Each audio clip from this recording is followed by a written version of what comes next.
colorful, sweet, sticky.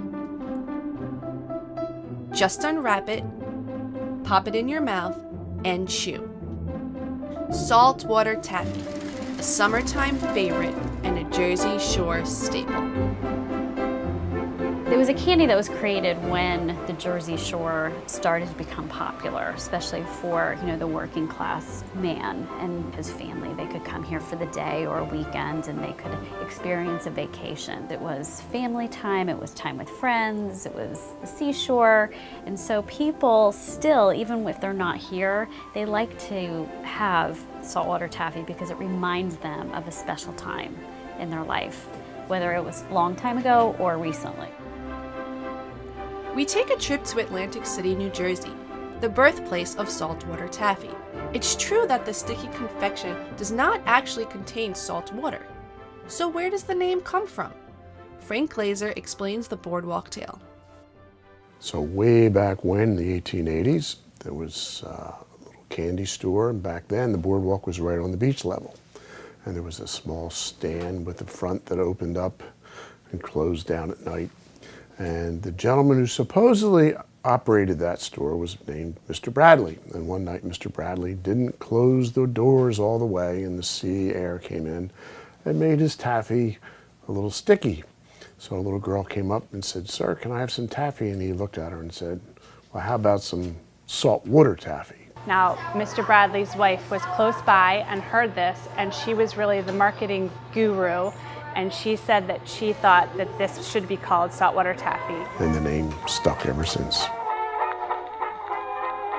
There are historical references to taffy being at a carnival in, the middle of the country, but it wasn't something that really had the recognition that it received until the late 1800s, early 1900s, when it started to become associated with Atlantic City and being at the beach. And that's when this whole seaside vacation and the experience started to boom as well. So I think it was a time in history that it coincided with that made it popular.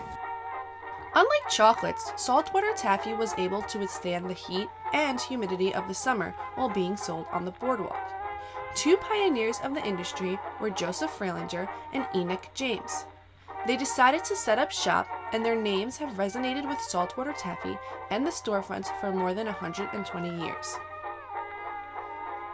Now, the last twist to wrap up the taffy history involves the Glazer family. They were immigrants from Germany and successful confectioners in Philadelphia who bought into the saltwater taffy business in both Atlantic City and Ocean City.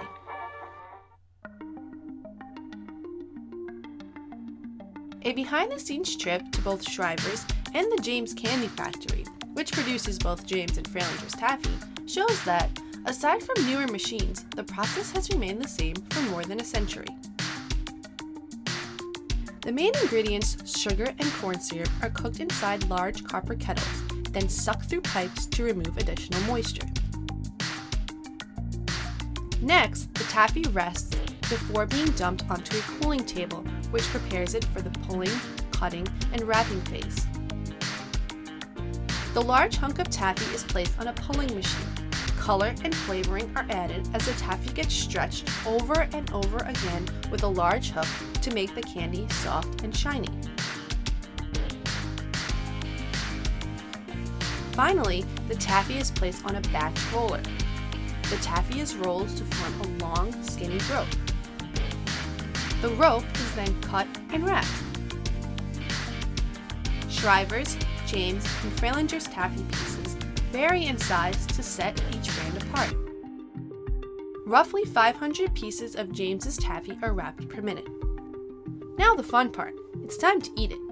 The best way to eat it, in my opinion, is to unwrap both ends at the same time and to take it all in one big swoop into your mouth. Definitely pull the twists from both sides, unwrap it, and I bite into it and pull it because I just think that that's part of the experience. I probably eat more saltwater taffy than anybody because I'm tasting the product all day long. I'm actually quality control. You'd like it to be a little bit cold so it's not melting in your hand, but slowly, not all at once. You don't eat it if they've got false teeth because it pull them out. New Jerseyans aren't the only ones in love with saltwater taffy. People from around the world head to the shore for the long-lasting chew. It's the first time I've had saltwater taffy. I'm from England, and this is a lemon flavoured one. So, we'll see how it goes. Oh, it's pretty good. I feel so honored to be able to carry on this tradition, not only from my family's perspective as confectioners, but the fact that we can still make American products in an American factory, and we're a family-owned business, and we really take pride in it.